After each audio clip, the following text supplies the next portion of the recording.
আসসালামু আলাইকুম। আমি আজকে একটি নতুন রেসিপি নিয়ে আসলাম। মাছ চচ্চড়ি, মলা মাছ চচ্চড়ি করলাম কিভাবে আপনাদেরকে পুরা ভিডিওটা না টেনে দেখলে বুঝতে পারবেন কিভাবে আমি মলা মাছ চচ্চড়ি করেছি। এই যে দেখুন, মলা মাছটা আমি এরকম করে বিছিয়ে দিয়েছি, একদম রেডি। এই যে দেখুন কিভাবে তৈরি করলাম।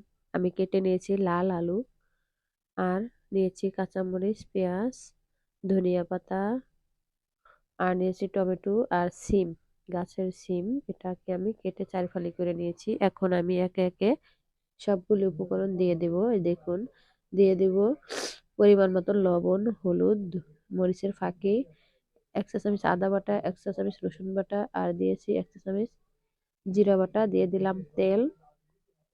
এখন আমি সুন্দরভাবে এটাকে মিক্স করে নেব। এই যে হয়ে গিয়েছে।